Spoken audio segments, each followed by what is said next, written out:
இந்த கிறிஸ்துமஸை இன்னும் அழகாக்க காஞ்சிபுரம் SM சில்க்ஸில் 60% வரை சிறப்பு தள்ளுபடி. அருகில் உள்ள ஷோரூமை இப்பவே விசிட் பண்ணுங்க. உச்சத்தை தொட்ட தங்க விலை, மீட்க முடியாத அடகு நகையை விற்பதற்கு இதுவே சரியான நேரம். இனியும் யோசிக்காதீங்க. உங்க தங்க நகைய அதிக விலைக்கு விற்க சிறந்த வழி prime gold hub 9840551787. No compromise. உங்க சைடுலயும் எங்க சைடுலயும். It's a GT promise. GT Holidays, South India's #1 travel brand. ஆதரணியர்களுக்கு அன்பு வணக்கம். இன்றைய சிறப்பு நேர்காணலில் நம்முடன் இணைந்திருக்கிறார் மூத்த பத்திரிகையாளர் துக்ளக் ரமேஷ் அவர்கள். சார் வணக்கம். வணக்கம். விஜய் அவர்களுடைய ஈரோடு ஸ்பீச் அப்படிங்கிறது அதுக்கு அரசியல் ரீதியாக பல்வேறு விமர்சனங்கள், அதுக்கப்புறம் அவர் சொன்ன விஷயங்களை பற்றியான விவாதம் போயிட்டு இருக்கு. குறிப்பா அதில் ஹைலைட்டான விஷயமா அவர் சொன்னது தீய சக்தி. எம்ஜிஆர் ஜெயலலிதா ஏன் திமுகவை தீய சக்தின்னு கூப்பிட்டாங்கன்னு இப்பதான் தெரியுது. நானும் சொல்றேன் தீய சக்தி தீய சக்தி தீய சக்தின்னு 5 வாட்டி தீய சக்தி அப்படின்னு சொன்னார். ஸோ திமுக எதிர்ப்பை விஜய் கூர்மைப்படுத்துறாருன்னு எடுத்துக்கணுமா, இல்ல ஜெயலலிதா எம்ஜிஆருக்கு அடுத்து நான் தான் அப்படின்னு எடுத்துக்கணுமா? அதாவது திராவிட முன்னேற்ற கழக எதிர்ப்பு அரசியலில் இன்றைக்கு முன்னணியில் நிற்பது அல்லது திமுக வீழ்த்தப்பட வேண்டும் என்று நினைப்பவர்கள் வாக்களிக்க வேண்டியது தன்னுடைய கட்சிக்குத்தான் என்ற பொசிஷனிங். அதாவது டிஎம்கேக்கு எதிராக தாவேக்கா அப்படின்னு சொல்லிக்கிட்டு இருந்தவர் நேற்றைக்கு ஒரு ஸ்டெப்பு கூடுதலாக தீய சக்தி திமுகவா தூய சக்தி தாவேக்காவா என்று கோஷத்தை ஒரு முன்னிறுத்தி திமுகவுக்கு எதிரான அட்டாக்கை இன்னும் கூர்மைப்படுத்தி இருக்கிறார். சைமல்டேனியஸாக நீங்கள் சொல்லுகிற ஒரு நோக்கமும் அவருக்கு இருக்குது. புரட்சித் தலைவர் எம்ஜிஆர், அதே போல் மறைந்த முதலமைச்சர் செல்வி ஜெயலலிதா அவர்கள், இவர்கள் இருவரையும் பயன்படுத்துவதன் மூலம் அதிமுகவை ரீப்ளேஸ் செய்யக்கூடிய அதனுடைய இடத்தை நான் தான் இப்போது நிரப்பிக் கொண்டிருக்கிறேன் என்கிற ஒரு நகர்வுக்கும் அவர் போகிறார். செல்வி ஜெயலலிதா அவர்களுடைய பெயரை அவர் முதன்முறையாக பயன்படுத்தியது தான் பல பேரை வியப்பில் ஆழ்த்தியிருக்கிறது. அதான் சொல்கிறேன். கடந்த காலத்தில் அவர்களுக்கு ஒரு கசப்பான நிலை இருந்ததாக ஒரு தகவல்லாம் இப்போ ஒரு திமுக நினைவுபடுத்தக்கூடிய அளவுக்கு திமுகவிடம் ஒரு கவலையும் பதற்றமும் உருவாகி இருக்கிறது. திமுக அண்மை காலமாக யாருக்கு ரொம்ப முக்கியத்துவம் கொடுத்து தன்னுடைய இருப்பு குறித்து அது தான் மறுபடியும் வருவது குறித்து ஒரு கவலையில் ஆழ்ந்திருக்கிறது என்று சொன்னால் அது விஜய் குறித்து தான், அதிமுக குறித்து அல்ல. அதிமுக அவர் ஒரு நினப்பில் இருக்கார். மக்கள் என்றைக்கு தேர்தல் வச்சாலும் காலையில் பூத்துக்கு நின்று ரெட்டலை பட்டன் அழுத்துறதுக்கு தயாராக இருக்க மாதிரி அவர் அப்படியே அதே சிந்தனையிலே அவர் ஓடிட்டுருக்கவருக்கு. அதற்கான முன்னெடுப்புகள் என்ன, அதற்கான பணிகள் என்ன, அதிலெல்லாம் அவர் ஈடுபடுற மாதிரியே தெரில. அவர் அந்த சுந்தரா டிராவல்ஸ் பஸ்ஸில் போய் பேசிட்டு வந்ததுலேயே அவர் ஜெயிச்சிட்டா மாதிரி ஒரு நினப்பில் இருக்கார் அண்ணன் எடப்பாடி பழனிசாமி. உங்கள் கூட்டணி என்ன வலிமைப்பட்டுதா, உங்களுடைய பிரச்சாரம் வலிமையாக இருக்கா, இதெல்லாம் எதுவுமே தெரியல. இரண்டாவது, அங்கே இருக்கக்கூடிய கூட்டத்தை கவனிக்கணும். நீங்கள் இன்றைக்கு நான் திராவிட முன்னேற்ற கழகத்திற்கு எதிராக பல விமர்சனங்களை நான் முன்வைத்தாலும் ஒரு அரசியல் இயக்கமாக சரியான புரிதலோடு சரியான நகர்வுகளோடு நகருகிற இயக்கம் திமுக தான் நான் அழித்து சொல்வேன். அதில் எனக்கு எந்த தயக்கமும் இல்லை. திமுகவோடு கொள்கை ரீதியாக அது பேசுகிற அரசியலோடு நான் பெருமளவுக்கு முரண்படுகிறேன். ஆனால் ஒரு அரசியல் கட்சியாக அது பயணிக்கிற முறை, அதுதான் ஒரு அரசியல் கட்சி களத்தில் நின்று களமாடுகிற முறை என்று நான் பார்க்கிறேன். நீ விஜய்க்கு கூட்டம் வருது, அதில் மிக பெருமளவுக்கு இளைஞர்கள் வராங்க அப்படின்னு திமுக விழித்து கொள்ளுகிறது. களம் எப்படி இருக்குது? வெறும் நம்முடைய பேச்சு வசனங்கள் இது மட்டுமே உதவாது என்பதை திமுக புரிந்து வைத்திருக்கிறது. போட்டிக்கு நாமும் எங்ககிட்ட இளைஞர்கள் இருக்காங்கன்னு காட்டணும். 4 மண்டலங்களில் மாநாடு, ஒரு மண்டலத்தில் முடிச்சிட்டாங்க. அந்த மாநாடு கலந்து கொண்ட அத்தனை பேரும் விஜய்க்கு கூடுகிற கூட்டத்திற்கு நிகரான இளைஞர்களான்னா இல்லை. கூடுதலான கூட்டம் வந்தது, அதற்கு பெரும் செலவு செய்யப்பட்டது. விஜய்க்கு கூடுகிற கூட்டம் நீங்கள் நன்றாக கவனிக்க வேண்டும். அது ஆண்களாக இருந்தாலும் பெண்களாக இருந்தாலும் 18 to 24, 23 அவ்வளவுதான் அந்த வயசு. இவர்களுக்கு திமுக கூடின கூட்டம் 28 to 38. உங்களுக்கு 25 கீழே கூட கிடையாது. நீங்கள் பார்த்தீங்க, எல்லாம் பனியன்ஸ், பேண்ட்டு, ஷேண்ட்டு, டிஷர்ட்டு, அது இதெல்லாம் போட்டு எல்லாம் வாங்கி கொடுத்து பிரமாதம் கூட்டு வந்துட்டாங்க. ஆனால் இதுவரை நான் திமுக மாநாடுகளில் சில மாநாடுகளில் நான் பல மாநாடுகள் கவர் செய்திருக்கேன். அதில் சில மாநாடுகளில் பார்த்த காட்சி இளைஞரணி மாநாட்டிலையும் பார்க்க முடிந்தது. என்னன்னா, சீட்டாடி கொண்டிருக்கிறார்கள். அது நீங்கள் பார்த்தீங்களான்னு தெரியல. அதன் பிறகு அந்த காம்பவுண்டு சுவரை தாண்டி போய் எல்லாம் பாதியிலே வெளியேறுறாங்க. என்ன அதுக்கு வேறு அந்த பக்கம் வேறு ஏதோ இருந்ததுன்னு சொல்கிறாங்க. அதெல்லாம் நமக்கு தெரியாது, தெரியாமல் பேசக்கூடாது. ஆனால் சீட்டாடிய காட்சி வீடியோவாக வந்திருக்கு. ஆகவே பெரும் செலவு செய்து, ஆனாலும் நான் எதற்கு அதை சுட்டி காட்ட விரும்புகிறேன்னா, தென்பகுதி, வடபகுதி, மத்திய மண்டலம் இங்கெல்லாம் இளைஞரணி மாநாடை கூட்டி எங்ககிட்டையும் இளைஞர்கள் இருக்காங்க. காட்ட வேண்டிய தேவையும் கட்டாயமும் திமுகவுக்கு ஏன் வந்தது? விஜயால் வந்தது என்கிறேன் நான். அதை தவிர மதிப்புக்குரிய சகோதரி கனிமொழி மகளிர் மண்டல மாநாடு, அதற்கு காணொலி காட்சி வாயிலாக ஆலோசனை. நேற்று நீங்கள் பார்த்தீர்களான்னு தெரியல. காணொலி காட்சி வாயிலாக மகளிர் அணி நிர்வாகிகளுடன் சகோதரி கனிமொழி அவர்கள் ஆலோசனை நடத்துகிறார், மதிப்புக்குரிய நாடாளுமன்ற உறுப்பினர். என்ன காரணம்? மகளிரும் எங்களோடு தான் இருக்கிறார்கள், இளைஞர்களும் எங்களோடு தான் இருக்கிறார்கள், யாரும் எங்களை விட்டு போயிடல, ஆகவே நாங்கள் தான் மறுபடியும் வருவோம் என்று சொல்ல வேண்டிய தேவையும் நெருக்கடி. அது தவிர விடுபட்ட பெண்களுக்கு 15 லட்சம் பேருக்கு 1000 ரூபாய் உரிமை தொகை தேர்தலுக்கு 1 மாதம் முன்பு தான் கொடுக்கிறீர்கள் என்றால் நீங்கள் கலங்கி போயிருக்கிறீர்கள் என்பதுதான் அதன் பொருள். நீங்கள் அரசாங்கத்தின் நிதி நிலைமை எவ்வளவு மோசமாக இருந்தாலும் ஓட்டுக்காக இதை செய்வோம். 1000 ரூபாய் மகளிர் = ஓட்டு அரசியல் என்று நாம் சொல்லலாம். ஆகவே விஜய் என்பது இன்றைக்கு தமிழக அரசியலில் கவனிக்கத்தக்க கூர்மையான ஒரு அரசியலை முன்னெடுத்திருக்கக்கூடிய சக்தி. திமுககாரங்க சம்பந்தமே இல்லாமல் நண்பர்கள், திமுக பிரமுகர்களும் சரி, 1-2 திமுக ஜால்ரா ஊடகவியலாளர்களும் சரி, என்ன சொல்கிறாங்க, விஜய் 10 நிமிஷத்துக்கு பதிலாக 30 நிமிஷம் பேசிட்டாரு, நேற்று 25 நிமிஷம் பேசிட்டாரு, ஏன் ஒன்றிய அரசை பற்றி எதுவுமே பேசலை? உங்களுக்கு தான் பொழுது விடிஞ்சு பொழுது போனால் மோடி மோடி மோடின்னு சொல்லி இங்கே வண்டியை ஓட்டணும், அவர் ஏன் அதை செய்யணும்? உங்கள் சௌரியத்துக்கு ஒரு அரசியல் நடத்தணுமா? இரண்டாவது நான் கேட்குறேன், நடக்கப்போவது சட்டமன்ற தேர்தலா நாடாளுமன்ற தேர்தலா? நடக்கப்போவது சட்டமன்ற தேர்தல், உங்களை வீட்டுக்கு அனுப்ப வேண்டிய தேர்தல். அது குறித்து அவர் பேச வேண்டுமா? இன்னும் 4 ஆண்டுகள் ஆட்சியில் 4.5 ஆண்டுகள் நிச்சயமாக நீடிக்கப் போகிற மோடி அவர்களை பற்றி பேச வேண்டுமா? நீங்களா மக்களை ஏமாத்துற அரசியல் செய்யணும், அதே அரசியலை விஜய் செய்ய வேண்டுமா? நான் கேட்குறேன். ஆகவே மத்திய அரசோடு முரண்படுகிற விஷயங்களை பற்றி அவர் அறிக்கை வாயிலாக தன்னுடைய கருத்தை தெரிவிக்க முடியும், ட்விட்டர் வாயிலாக தெரிவிக்க முடியும். ஆகவே அதை விஜய் செய்வாரானால் அது சரியாக இருக்கும். மேடை பிரச்சார கூட்டம் என்றால் திமுகவைத்தான் வெளுக்க வேண்டும், அவர் வெளுக்கிறார். ஆகவே வெளுக்கும்போது அடி வாங்கிக்கிட்டு அவன் அடின்றார் இவர் திமுக காரங்க. ஏன் என்ன மட்டும் அடிக்கிற, மத்திய அரசாங்கத்தை அடி அப்படின்னு. நீ வாங்கின அடிக்கு என்ன காரணம்? அந்த அடி நியாயமான அடியா இல்லையா? அதுக்கு தான் பதில் சொல்லணும். அதுக்கு பதில் சொல்லலை. நேற்றைய தினம் பாவம் உதயநிதி அவர்களிடம் போய் இதை கேள்வி கேட்டிருக்கிறார்கள். எரிச்சல் வந்திருக்கிறது. நான் அதையே கேட்குறீங்கன்ற மாதிரி. அவர்கிட்ட போய் எப்பயாவது கேட்குறீங்களா அப்படின்றார். இப்போ நீங்கள் தான் சொன்னீங்க விமர்சனம் இருந்தாலும் திமுக சரியான திசையில் அரசியல் செய்கிறது அப்படின்னு. அப்போ விஜய் இந்த அளவுக்கு தீய சக்தின்னு திமுகவை விமர்சித்து இருக்கக்கூடிய சூழல்ல அதற்கு பதில் கான்கிரீட்டாக சொல்லணும். ஆனால் உதயநிதி சொல்லவே இல்லையே.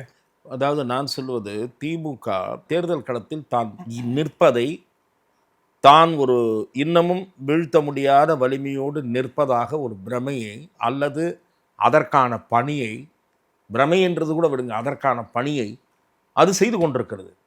பிரதான எதிர்க்கட்சியாக களத்தில் காணப்பட வேண்டிய அதிமுக நீங்கள் சம்மந்தமே இல்லாமல் இப்போ வேட்புமனு வாங்குறீங்க. ஏன் வாங்குறீங்க? தேர்தல் எப்போ? ஏப்ரலில். வழக்கமாக எப்போ வாங்குவாங்க? மார்ச்சில் தான் வாங்குவாங்க அதிமுகவில். இப்போ ஏன் திடீர்னு வாங்குறீங்க? ஏன்னா அதிமுக பலவீனமாக இருக்கிறது என்று திரும்ப திரும்ப பலராலும் மீடியாவால், ஊடகத்துறையை சேர்ந்த நண்பர்களால், அரசியல் விமர்சகர்களால் திரும்ப திரும்ப கூறப்படுகிறது.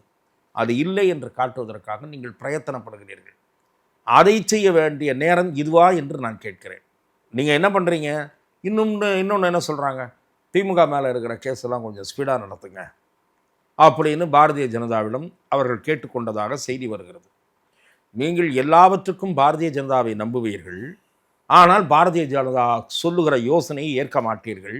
பாரதிய ஜனதாவை அலட்சியமாக நடத்துவீர்கள், ஆனால் பாஜக உங்களை கொண்டு உட்கார வைக்க வேண்டும். இது எப்படி இருக்கிறது? நெல் கொண்டா நம்ம உமி கொண்டு வரோம், ஊதி ஊதி சாப்பிட்லான்ற மாதிரி இருக்குது. ஆகவே அதிமுகவினுடைய இடத்தை நோக்கி விஜய் நகர்ந்து நன்றாக முன்னேறி கொண்டிருக்கிறார் என்று நான் பார்க்கிறேன். இதுல உதயநிதி வைத்த விமர்சனம் தான் பார்க்கணும் திருப்பி. ஏன்னா உதயநிதி வந்து நீங்க விஜய் கிட்ட போய் கேளுங்க அப்படின்ட்டு சொல்லிட்டு நகர்றார். ஆனா தீய சக்தின்னு விமர்சிச்சிருக்கிறாரு. நாங்க ஒன்றும் அப்படி கிடையாது, அவர் தான் விமர்சிக்கிறார். ஒரு கான்கிரீட்டான இப்போ அந்த இடத்துல கருணாநிதி அவர்கள் இருந்திருந்தார் அப்படின்னா எந்த மாதிரியான பதில் கொடுத்துருப்பார் அப்படின்னு தெரியும். ஆனா அடுத்து திமுக இவர் தான் வழிநடத்த போகிறார்னு அவங்க சொல்லக்கூடிய ஒரு நபர் இந்த மாதிரி ரியாக்ட் பண்றது அப்படிங்கிறது எப்படி? இல்லை, அதை எப்படி பார்க்கணும்னா உங்களுக்கு சொல்கிறேன். அவர் வந்து இளம் பெரியார்னு தூக்கி பிடிக்கிறாங்கல்ல, தங்களுடைய பதவிகளை காப்பாற்றி கொள்ள கட்சியில் அடுத்த தலைவர் அவர்தான் என்று புரிந்து கொண்டு அவருடைய காலை பிடித்து மேலே வருவதற்கு முன்னேறுகிற திமுகவில் இருக்கக்கூடிய மூத்தவர்கள் தான் இதற்கு பதில் சொல்லணும். உங்களால் அடையாளம் காட்டப்படுகிற ஒருவருக்கு துணிவாகவும் அழுத்தமாகவும் பதில் சொல்ல ஏன் முடியவில்லை என்று அவர்களைத்தான் கேட்க வேண்டும். இவர்கள் விஜய் அவர்களுக்கு எதிராக யாரை பேச விடுவார்கள் என்றால், அறிவாலயத்து அறிவாளி ஆர்எஸ் பாரதி, அன்றாடம் பேட்டி கொடுக்குற அறிவாளி, அவரைத்தான் பேச விடுவார்கள். அவர்களுக்கு வேறு ஆள் கிடையாது. அதிமுக எப்படி ஜெயக்குமாரை பல நேரங்களில் பேச வைத்து விட்டு பின்னால் பதுங்குகிறதோ, அதை போல் திமுக பதுங்குவது யார் பின்னால் என்று கேட்டால் ஆர்எஸ் பாரதியின் பின்னால். நீங்கள் ஆர்எஸ் பாரதியை பேச விட்டுவிட்டு நாங்கள் அவரை அலட்சியப்படுத்துகிறோம் என்று சொல்லவே முடியாது. நீங்கள் நினைத்தாலும் அலட்சியப்படுத்த முடியாத அளவுக்கு விஜய் வளர்ந்து வருகிறார். நீங்கள் உதயநிதி கூட்டம்னா எல்லாரும் லைவ் எடுக்க மாட்டாங்க. சும்மா ஒரு 10 நிமிஷம் காமிச்சிட்டு வலுக்கட்டாயமாக இப்போ எல்லா டிவிக்கும் ஃபோன் பண்ணால் அந்த நிலைமை வருமா என்னன்னு தெரியல. முதலமைச்சருக்கு லைவ் எடுக்கிறாங்க, உதயநிதிக்கு லைவ் எடுக்கக்கூடிய அளவுக்கு ஒரு வரல. ஏன்னா அவ்வளோ கூட்டம் வர்றதில்லை. ஏன்னா நீங்கள் காசு கொடுத்து கூப்பிட்றீங்க. அதெல்லாம் எல்லாமே எல்லாருக்கும் தெரியுது. நீங்கள் இளம் பெரியார்னு நீங்கள் தூக்கி பிடிக்கலாம். ஒருவேளை பெரியார் மாதிரியே ஒரு நாத்திகவாத கருத்துக்களையும் சனாதனத்தை பற்றி புரிதல் இல்லாமலும் ஈவேரா எப்படி நிறைய உளறியிருக்காரோ அந்த மாதிரி விவரம் இல்லாமல் பேசுவதாலும் நீங்கள் உதயநிதியை இளம் பெரியார்னு சொன்னாரான்னு தெரியாது. அவருக்கும் அந்த பட்டத்திற்கும் பொருத்தம் இருக்கிறதான்னு கேட்டால், ஈவேராவாதிகள் இருக்கிறார்கள் அல்லவா, அதாவது இந்த பெரியாரிஸ்டுகள் என்று சொல்லிக் கொள்ளுபவர்கள், சோகால்டு பெரியாரிஸ்ட், அவர்கள் இந்த மேளத்தை வாசிக்கலாம். நான் ஈவேராவே ஒரு முரண்பாடுகள் நிறைந்த மனிதர் என்று பார்ப்பவன். ஆகவே இன்றைக்கி வீரமணி ஜால்ரா அடிச்சிருக்காரு, சொன்னால் என்ன தப்புன்னு. ஏன்னா அவர் அறிவாலயத்தினுடைய நிலைய வித்வான், அவர் அப்படி தான் புகழ்வார். ஆகவே உதயநிதி அவர்களை வந்து ஒரு சீசன்டு பாலிட்டிஷியனாகவோ மெச்சூர்டு பாலிட்டிஷியனாகவோ இந்த நிலையில் கன்சிடர் பண்ண முடியாது. இப்போ இதில் அதிமுகவுடைய நிலைப்பாடு என்னவா இருக்கும்? ஏன்னா குறிப்பாக அதிமுகவுடைய ஸ்பேஸ் தான் அவர் வந்து எடுக்க வராரு அப்படின்னு தெளிவாக தெரியுது. செங்கோட்டையன் தான் அவர் அதிமுக பிரிந்தப்பட்ட செங்கோட்டையனுடைய தலைமையில் தான் கிட்டத்தட்ட அந்த ஈரோடும் அந்த கூட்டம் அப்படிங்கிறது ஒருங்கிணைக்கப்பட்டிருக்கிறது. அதே மாதிரி ஒரு வெள்ளி செங்கோலை வந்து கொடுக்குறாரு. கிட்டத்தட்ட ஜெயலலிதா அவர்களுக்கு கொடுக்கப்பட்ட வெள்ளி செங்கோல் மாதிரி விஜய்க்கு வந்து செங்கோட்டையன் கொடுக்குறாரு. ஸோ செங்கோட்டையனை வந்து இழந்தது அப்படிங்கிறது அதிமுக ஒரு பெரிய இழப்பா இப்போ தெரியுமா உங்களுக்கு? செல்வி ஜெயலலிதா அவர்களுக்கு வெள்ளி செங்கோல் தரப்பட்டிருக்கிறது என்பது வேறு. ஆனால் மதுரையில் நடந்த எம்ஜிஆர் மன்ற மாநாட்டில் வெள்ளி செங்கோலை செல்வி ஜெயலலிதா புரட்சித் தலைவர் எம்ஜிஆருக்கு வழங்கினார். ஆகவே அது ஒரு சின்ன கரெக்ஷனுக்காக சொல்லுகிறேன். ஏனென்றால் பல பேர் அந்த படத்தை போட்டு எம்ஜிஆர் செல்வி ஜெயலலிதாவிடம் செங்கோலை கொடுத்தார் என்று சொல்லுகிறார்கள். அது தவறு. செல்வி ஜெயலலிதா அவர்கள் அந்த மாநாட்டில் கட்சியினுடைய கொள்கையுறவு செயலாளர் என்ற முறையில் அந்த செங்கோலை தருகிறார். அது ஒரு பக்கம் இருக்கட்டும். செங்கோட்டையினை குறித்து பாராட்டி இருக்கிறார் அந்த கூட்டத்தில் விஜய். அவர் நமக்கு கிடைத்த ஒரு அசட் என்பதை போல. அது 2வது முறை. அதை தவிர மிக முக்கியமான அடுத்த சென்டென்ஸ், இன்னும் பல பேர் அதிமுகவிலிருந்து வருவார்கள் அவரை போல. அதிமுகன்னு சொல்ல, இன்னும் பல பேர் அவரை போல வருவார்கள்னா எங்கிருந்து? அங்கிருந்து அர்த்தம் அவர்களுக்கெல்லாம் உரிய அங்கீகாரம் வழங்கப்படும். அப்படின்னா அது யார? அதிமுக தான். அதிமுக இல்லாமல் இல்லை, அதிமுகவில் உள்ள அதிருப்தியாளர்களுக்கு அல்லது அதிமுகவில் இருக்க சஞ்சலத்தோடு இருப்பவர்களுக்கு விடுக்கப்பட்ட மறைமுக அழைப்பு தான் அது. ஆகவே அது ஒன்று. 2வது, களத்திலேயே இல்லாதவர்கள் என்று அவர் குறிப்பிடுவது அதிமுகவை. இல்லையே, நிறைய பேர் நாம் தமிழர் இல்லை, அதற்கு அடுத்த சென்டென்ஸ் ஒன்று சொல்கிறாரு. ஒன்று வந்து களத்திலே இல்லாதவர்கள், இன்னொரு சென்டென்ஸ் சொல்லியிருக்காரு, களத்திற்கும் தங்களுக்கும் சம்பந்தம் இல்லாதவர்களை சம்பந்தம் இல்லாதது போல் ஒதுங்கி இருப்பவர்கள் என்று சொல்வது நாம் தமிழரை என்று சொல்கிறார்கள், பகடியாக சொன்னதாக. அதற்கு காரணம் அவர் வந்து விஜயை சீண்டி கொண்டே இருக்கிறார். அதுக்கு தான் அடுத்த சென்டென்ஸ் சொல்கிறாரு, உங்களை கவனிக்க சொல்லி ஏன் என்ன இது பண்ணுறீங்க, உங்கள் பக்கம் என்னுடைய அட்டென்ஷனை ஏன் திருப்புறீங்க, நான் தான் உங்களை கவனிக்கவே இல்லையே, நீங்கள் தான் களத்திலேயே இல்லைன்றனே என்று சொல்லுகிறார். ஆனால் திரு சீமானை அப்படி அலட்சியமாக பேசுவதை நான் ஏற்கவில்லை. அது வேறு விஷயம். திரு சீமான் அன்னை காலமாக திமுகவை விட விஜய் அதிகமாக விமர்சிக்கிறார். அது ஏற்கத்தக்கதல்ல. அவருடைய போக்கில் ஏதோ ஒரு மாற்றம் தெரிகிறது. அந்த மாற்றத்திற்கு சில காரணங்கள் இருப்பதாக சிலர் உள்நோக்கம் கற்பிக்கிறார்கள். நான் அந்த உள்நோக்கத்தை ஆதாரம் இல்லாமல் கற்பிக்க விரும்பவில்லை. ஆனால் அவர் விஜயை அதிகமாக டார்கெட் செய்வது அவருடைய நோக்கம் குறித்த சந்தேகங்களை எனக்கு எழுப்புகிறது. களத்தில் இன்றைக்கு திமுக வீழ்த்தப்பட வேண்டும் என்றால் சீமானுடைய விமர்சனங்கள் திமுகவை நோக்கித்தான் அதிகமாக இருக்க வேண்டும். அவர் ஏன் சம்பந்தம் இல்லாமல் விஜயை திமுகவுக்கு நிகராக அல்லது திமுகவை விட குறைவாக விமர்சித்து கொண்டிருக்கிறார்? அதில் ஏதோ அஜெண்டா இருக்குது, ஹிடன் அஜெண்டா இருக்குது. இந்த அஜெண்டா என்னன்னு தெரியாது. சீமானுடைய ஓட்டை சேர்த்து விஜய் உருவார், அதனால் அவருக்கு எரிச்சல் வருது என்று சிலர் சொல்லுகிறார்கள். சிலர் அதற்கு வேறு காரணம் கூறுகிறார்கள். அந்த வேறு காரணத்திற்கு ஆதாரம் இல்லாததால் நான் அதை கூற விரும்பவில்லை. ஆகவே அதிமுகவையும் நாம் தமிழர் கட்சியையும் தான் களத்தில் இல்லாதவர்கள் என்று அவர் குறிப்பிட்டிருக்கிறார். களத்தில் இல்லாத கட்சியாக அதிமுகவை சொல்ல முடியாது, முழுமையாக சொல்ல முடியாது. ஆனால் களத்தில் கவனிக்கப்பட வேண்டிய கட்சியாக இருக்க வேண்டிய அதிமுக அந்த நிலையில் இருக்கிறதா என்று கேட்டால் இல்லை என்று தான் நான் சொல்லுவேன். இதில் இப்போ நீங்களே சொன்ன மாதிரி நிறைய பேர் வருவாங்கன்னு அவர் குறிப்பிட்டது அதிமுக தலைவர்கள் அப்படின்னு நீங்கள் சொன்னாலும் கூட அதிமுகலானா இப்போ வெளிப்படையாக பார்க்கும்போது அப்படி யாரும் தெரியலையே. இப்போ செங்கோட்டையன் வந்து வெளிப்படையாக வந்து அதிமுக ஒருங்கிணைன்னு பேசினாரு, கெடு விதித்தார், அதன் பிறகு கட்சியிலிருந்து நீக்கப்பட்டார். நிறைய விஷயங்கள் நடந்தது, சீக்வன்ஸாக நடந்தது. ஆனால் அந்த மாதிரி வேறு யாரும் பெருசாக தெரியலையே அதிமுகவில். அதிமுக குறித்து சில செய்திகளை நான் உங்களுக்கு சொல்லணும். அதாவது விஜய் அவர்கள் பேச்சை தொடர்பாகவே நான் சொல்கிறேன். அதிமுகலேருந்து வருவார்கள்னா அதிமுக இன்றைக்கு பாரதிய ஜனதாவினுடைய அறிவுரையை கேட்காமல் அம்மா மக்கள் முன்னேற்ற கழகத்தையும் ஓ பன்னீர்செல்வம் அவர்கள் தலைமையிலான இயக்கத்தையும் கூட்டணிகள் கூட இணைத்து கொள்ளக்கூட முடியாத சூழல் உருவாகுமானால் அவர்கள் கூட்டணியில் சேர தயாராக இல்லை. அது நான் திரும்ப திரும்ப உங்களுக்கு அளித்த நேர்காணலிலேயே கூறியிருக்கிறேன். அதிமுக ஒன்றுபட வேண்டும் என்றால் எல்லோரும் ஒன்றாக ஒரே குடையின் கீழ் சேர வேண்டும் என்பதுதான் ஓபிஎஸ்ஸின் விருப்பமே தவிர பாஜக அதிமுக கூட்டணியில் ஒரு உறுப்பு கட்சியாக இருக்க ஓபிஎஸ்ஸோ டிடிவியோ விரும்பவில்லை. இது என்னால் உறுதியாக சொல்ல முடியும். அவர்கள் பேச்சு நடத்தினாலும் நாங்கள் போக மாட்டோம் என்று தான் சொல்லுகிறார்கள். அவர்களுடைய அடுத்த சாய்ஸ் விஜயாக இருக்கும் என்பது என்னுடைய கருத்து, பார்வை. அப்படி அவர்களுடைய அடுத்த சாய்ஸ் விஜயாக இருந்தால் அதுவே அதிமுகவுக்கு கிடைக்கிற ஒரு அடிதான், பின்னடைவு தான், விஜயனுடைய அழைப்புக்கு கிடைக்கிற வெற்றி தான்.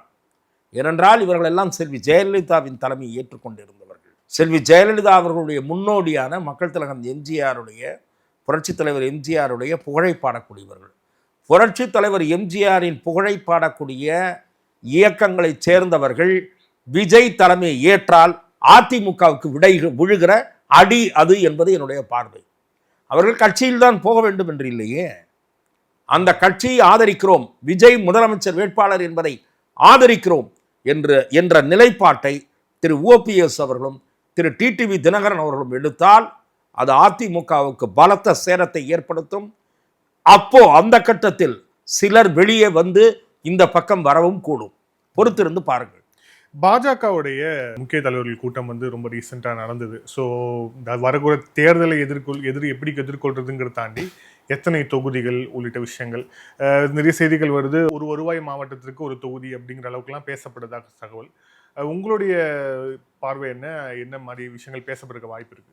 மத்திய அமைச்சரவையில் மூத்த அமைச்சர் திரு பியூஷ் கோயல் அவரும் 2 இணையமைச்சர்களும் கொண்ட ஒரு குழுவை பாரதிய ஜனதா நியமித்திருப்பதிலிருந்தே தமிழக தேர்தலை அவர்கள் சீரியஸாக பார்க்கிறார்கள் என்றுதான் தோன்றுகிறது. அவர்கள் சீரியஸாக பார்க்கிறார்கள். ஆனால் வெற்றி பெறுவதற்கு என்னென்ன வியூகங்களை வகுக்க வேண்டுமோ அந்த வியூகங்களை வகுப்பதற்கு இடையூறாக முதலில் இருப்பது எடப்பாடி பழனிசாமி தான். அந்த கூட்டணிக்கு முதல் முட்டுக்கட்டை எடப்பாடி பழனிசாமி தான் வலுவடைவதற்கு. பாஜக, நான் ஏற்கனவே சொல்லி கொண்டிருக்கிறேன், பாஜகவினுடைய ஆதரவு அல்லது அந்த கூட்டணியில் பாஜக இருப்பது என்பது அந்த அதிமுகவுக்கு கிடைத்திருக்கக்கூடிய அசட்டு தான். பாஜக இல்லைன்னா மைனாரிட்டி ஓட்டு வாங்கிடலான்ற கற்பனையில் இருந்தீங்க. It was proved wrong in Lok Sabha election. ஆகவே they cannot afford to lose BJP alliance. BJP அதனுடைய வலிமைக்கேற்ற தொகுதிகளை பெற வேண்டும் என்று கோர் கமிட்டி கூட்டத்தில் பேசப்பட்டதாக நானும் கேள்விப்பட்டேன். 2 தினங்களுக்கு முன்பு நடந்த கோர் கமிட்டி மீட்டிங்கில் 40 தொகுதிகளுக்கு குறையாமல் பெற வேண்டும், அது இந்த 70 தொகுதிகளிலிருந்து பெற வேண்டும் என்று எங்கெங்கெல்லாம் நாடாளுமன்ற தேர்தலில் பாரதிய ஜனதா கட்சி அதிமுகவை விட கூடுதல் ஓட்டுகள் வாங்கியதோ அந்த சட்டமன்ற தொகுதிகளை குறிவைத்து, இவையெல்லாம் இந்த லிஸ்டில் இருக்க வேண்டும். நம்ம ஏடிஎம்கே கூட பேச போகிற லிஸ்ட்டில் இருக்கணும். இந்த தொகுதிகள்லேருந்து தான் நம்ம சூஸ் பண்ணணும். We should not take whatever given by ADMK. அவர்கள் என்ன கொடுத்தாலும் வாங்கிட்டு வரக்கூடாது. போன தடவை வந்த மாதிரி போன தடவை அந்த தவறு செய்யப்பட்டதாக பாரதிய ஜனதா கட்சியினுடைய மூத்த நிர்வாகி ஒருவர் என்னிடத்திலே தெரிவித்தார். அந்த தவறை இந்த முறை நாங்கள் திரும்ப செய்ய மாட்டோம். நேற்று மாலை நான் அவரோடு பேசினேன். பாரதிய ஜனதா கட்சி தமிழக பாஜகவில் முக்கிய பொறுப்பில் இருப்பவர், அவர் தேசிய அளவிலும் தொடர்புடையவர். அவர் சொல்லுகிறார், போன முறை செய்த தவறு will not be repeated. எங்களுக்கு எங்கெங்கே வலிமை இருக்கிறதோ அதை கேட்டு பெறுவோம். இதில் மாற்றமே இல்லை. அதிமுக கண்டிப்பாக தோற்கும் என்று நினைக்கிற தொகுதிகளை வாங்கி கொண்டு வருவதற்கு எங்களுக்கு அது தேவையே இல்லை. தொகுதிகளின் நம்பரில் கூட காம்ப்ரமைஸ் பண்ணுவோம். தொகுதிகளின் இன்னும் ஐடென்டிஃபிகேஷன் கான்ஸ்டிடியூன்சிஸில் காம்ப்ரமைஸ் பண்ண மாட்டோம் என்று சொல்லுகிறார்கள். ஸோ அது எனக்கு தெரிந்து அது ஒரு டஃப் பார்கெயினாக அதிமுகவுடன் நடத்துவார்கள் என்று தான் நான் பார்க்கிறேன். அதில் என்ன இறுதி வடிவம் பெறப்போகிறது, இது ஒரு முக்கியமான விஷயம். ஆனால் இதை விட மிக முக்கியமான விஷயம் வின்னபிலிட்டி இஸ் மோர் இம்பார்ட்டன்ட். அந்த வின்னபிலிட்டிக்கு they need 2-3 more parties. United PMK வருமா என்பது கேள்விக்குறி. வரவே வராது என்பது தான் என் பார்வை. அன்புமணி ஃபேக்ஷன் தான் வரும். அன்புமணி ஃபேக்ஷன்லேயும் ஒரு சின்ன ஆசிலேஷன் இருப்பதாக சொல்லுகிறார்கள். அன்புமணிக்கு டெல்லி பக்கம் தொடர்ந்து பார்வை இருந்தால் ஏடிஎம்கே பிஜேபியில் இருப்பார். டெல்லி பக்கம் பார்வை இல்லைன்னா விஜய் பக்கமும் பார்வை போகலாம், தெரியல. தேமுதிகவும் ராஜ்யசபா கேட்டு அன்புமணியை ராஜ்யசபா கேட்டு ஆளாளுக்கு கேட்டாங்கன்னா ஏடிஎம்கே என்ன பண்ணும், அதுவும் நம்ம பொறுத்திருந்து பார்க்க வேண்டும். வின்னபிலிட்டிக்கு ஏடிஎம்கே பிஜேபி அலையன்ஸில் 2-3 கட்சிகள் கூடுதலாக சேர வேண்டும்.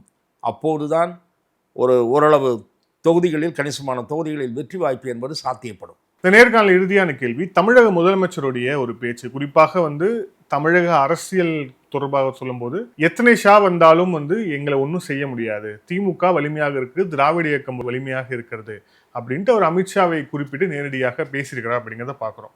ஸோ உங்களுடைய கருத்து? அதாவது மத்திய உள்துறை அமைச்சருடைய அவருடைய வியூகம், அரசியல் சாணக்கியர் என்று பெயரெடுத்த அவர் பல மாநிலங்களில் கண்ட வெற்றி, அது இவருக்கு தெரியல.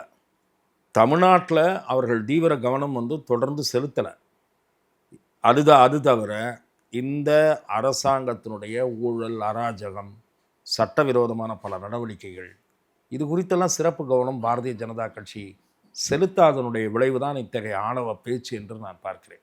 இவர் எத்தனை ஷா வந்தாலும் எங்களை ஒன்றும் செய்ய முடியாதுன்ற கலந்த காலத்தில் இப்படி தான் திமுக பேசிச்சு. ஆனால் அதற்குரிய பலனை பின்னர் அனுபவித்தது. யாரும் வீழ்த்தப்பட முடியாதவர்கள் அல்ல. திமுக ஒன்றும் காலகாலத்திற்கு நிலைத்து நிற்கப் போகிற கட்சியும் அல்ல. இன்றைய முதலமைச்சர், அவருக்கு அடுத்த தலைமுறையாக இருக்கக்கூடிய உதயநிதி, நான் கேட்குறேன், நீங்கள் உதயநிதி இளம் பெரியார் என்று உங்கள் கட்சியினர் தூக்கி பிடித்து நிறுத்துகிற உதயநிதி, நீங்கள் பவர் டிரான்ஸ்ஃபர் வந்த தேர்தலுக்கு பிறகு பண்ணலாம்ன்ற ஐடியா முதலமைச்சருக்கு இருப்பதாக சொல்லுகிறார்கள். ஒருவேளை திமுக ஜெயித்து விட்டால், தைரியம் இருந்தால் இப்போதே முதலமைச்சர், இன்றைய முதலமைச்சர் உதயநிதியை முதலமைச்சர் வேட்பாளராக முன்னிறுத்தி தேர்தலில் சந்திக்க முடியுமா? He is not so popular like மு.க. ஸ்டாலின். ஆகவே அது ஒரு பக்கம் இருக்கட்டும். இதைவிட இவர் எத்தனை ஷா வந்தாலும் ஒன்றும் பண்ண முடியாதுன்னு சொல்கிறார்ல, இதைவிட 1974 கோவையில் நடந்த மாநாட்டில் அன்றைய முதலமைச்சர் கலைஞர் கருணாநிதி அவர்கள் ஆணவமாக பேசினார் மத்திய அரசை நோக்கி. அந்த மாநாட்டில் தான் திராவிட முன்னேற்ற கழகத்தினுடைய முன்னணி பேச்சாளர் ஒருவர், அவர் மறைந்து விட்டார், ஆகவே நான் அதை சொல்லணும்னு விரும்பலை, அவர் உட்பட 1-2 பேச்சாளர்கள் அன்றைய பிரதமர் திருமதி இந்திரா காந்தி குறித்து வாய்க்கு வந்தபடி நாத்தெழும்பேறி போய் நரகல் நடையில் பேசினார்கள். கலைஞர் விதவைகள் வருமான திட்டத்தை செயல்படுத்துகிறார், அம்மையார் இந்திரா காந்தி விண்ணப்பிக்கலாம் என்று ஆணவமாக பேசினார்கள். அதற்குரிய பரிசு நெருக்கடி நிலையின் போது அவர்களுக்கு கிடைத்தது. நெருக்கடி நிலையின் போது கரை வேட்டி கட்ட பயந்தார்கள் திமுக காரர்கள் பலர். ஆகவே நீங்கள் பயந்த காலமும் இருந்திருக்கிறது, அதே போல வீழ்ச்சி அடைந்த காலமும் இருக்கிறது. ஒரு சீட்டு ஜெயித்தார் கலைஞர் மட்டும் 1991 தேர்தலில். எம்ஜிஆர் இருந்தபோது 48, 77, 80ஆம் ஆண்டு 38, 84, 22. ஆகவே கழுதை தேய்ந்து கட்டரும்பான கதையும் உங்கள் கட்சிக்கு உண்டு. ஆகவே வீழ்த்தப்பட முடியாத கட்சி அல்ல திமுக என்பதை கடந்த காலங்களை நினைவு கூர்ந்து முதலமைச்சர் உணர்ந்து கொள்வார் என்று நான் நினைக்கிறேன். நன்றி சார். பல்வேறு கேள்வி thank you sir. Thank you so much. வாய்ப்புக்கு நன்றி.